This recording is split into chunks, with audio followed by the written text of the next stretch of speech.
Spark Books here. Today, I'm going to explain the book, The High Conflict Couple, by Alan E. Fruzzetti.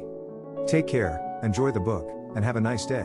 The High Conflict Couple, 2007, is a guide to overcoming the common relationship pitfalls that lead to conflict and animosity. Drawing upon years of psychology research and therapy experience, Alan E. Fruzzetti explains where conflict comes from and how it can be reduced.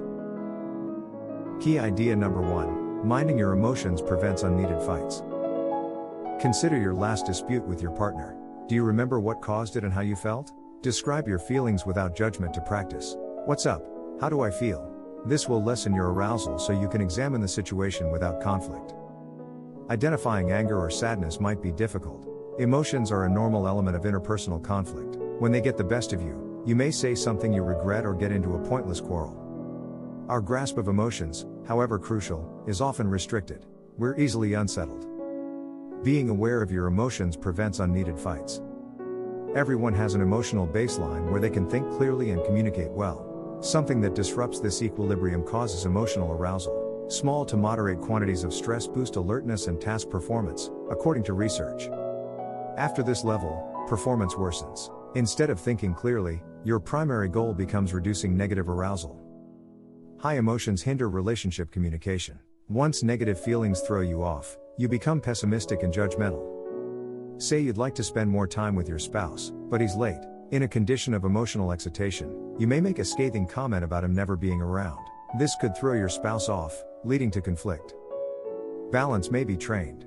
Being observant of your feelings is effective. If you recognize emotional arousal, you can manage it better. Describe your feelings without judgment to practice. What's up? How do I feel? This will lessen your arousal so you can examine the situation without conflict. Key idea number 2: stay mindful and plan meaningful activities to enjoy with your partner. To eliminate conflict, you must come together. If proximity were enough, few couples would argue. No, coming together also requires mental alignment. If you've had interpersonal turmoil, you're usually always ready for war. Shared time becomes connected with negative emotional excitation, not serenity and tranquility. There's hope, though. Stay mindful and create meaningful shared activities to make spending time with your partner pleasurable. Being in the same room with your lover doesn't guarantee you're emotionally connected. Many couples spend a lot of time together, but not actively. If you're physically together yet on your phones, you're not developing closeness. Passive time can cause loneliness and unpleasant emotions in a relationship. Being actively together means sharing the same emotional space. This doesn't indicate you're having a riveting conversation. It could suggest you're enjoying your partner's company. How can you be active together? Mindfulness is key. Instead of withdrawing, notice your partner. Be present and non-judgmental. How come? Her what? Appreciating her presence will pull you closer. Once you appreciate your mate, do more together. This could involve hiking, a movie, or coffee. Whatever you choose, it shouldn't be expensive or time-consuming. Sharing life experiences in a stress-free situation is the goal. To overcome disagreement, learn to have fun again. Key idea number 3: healthy talks require being direct about your wants. Now that you and your lover can have fun again, talk. Effective verbal communication requires accuracy and validity. One person speaks clearly and honestly, while the other listens and acknowledges. In a good conversation, listening and talking trade places. For the dialogue to work, both participants must have the right mindsets. Staying aware of your goals and listening intently can help you develop these skills. To have productive interactions, be direct about your wants. Knowing your goals before a talk helps you convey your feelings appropriately. Negative emotional arousal works against you. If you're out of balance, you'll attack your partner's conduct instead of telling him how you feel. Calling your partner lazy won't make him do more housework. If you wait until you're emotionally stable, explaining that doing all the chores oneself frustrates you may help.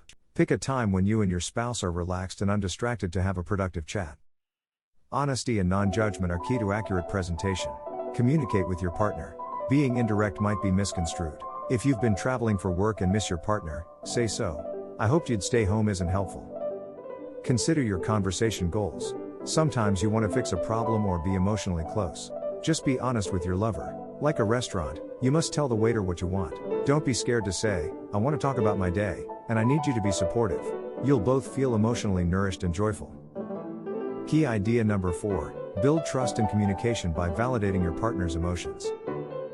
Conversations, not speeches, build relationships. After a partner shares her feelings, show her you're listening. Validation helps. Validation means understanding and acceptance. You don't have to agree with your spouse, but you must respect her feelings. Active listening creates trust and diminishes negative feelings over time, enabling true dialogue. Validate your partner's emotions to create trust and communication. Eye contact or nodding validates. The idea is to let your partner know you're present and listening. Sometimes you must verbally acknowledge, "I know you're disappointed," shows concern and may console your partner. This warmth minimizes negative arousal and increases connection, essential for true dialogue. Consider, if you open up to someone well, you're more likely to keep talking to them. Validation tells your lover they'll be heard, which leads to better talk since she's more open. It also boosts self-esteem. You've probably said something nasty before. Not a proud moment, right? Validation will eliminate this problem. Validating acts, emotions, desires, or opinions. Whatever the topic, listen carefully and show your partner you care. Ask questions to clarify. Example, "I'm sorry you didn't receive the promotion. Are you upset?" Builds trust and helps you both comprehend the issue without beginning a quarrel. Key idea number 5. If you want to solve your difficulties, analyze them. Good communication doesn't prevent relationship difficulties, but it helps you handle them. Manage replaces solve. Intentional. Solving an issue means eliminating it permanently. Most relationship troubles aren't like that. Like your payments, they can be predictable or unexpected, but you need to keep an eye on them because finances are continuously changing. Like relationships. To uncover the root cause and a solution, analyze your difficulties. First, identify the problem, which might be tricky. Arguments often derail because underlying concerns aren't addressed. To understand your fights, you must discuss them. Learn how your partner feels by using clear language and validation. If you and your partner dispute about who does the dishes, there's probably a deeper issue. Your husband may dislike this duty since hot water irritates his skin. You may find a solution by discussing both views.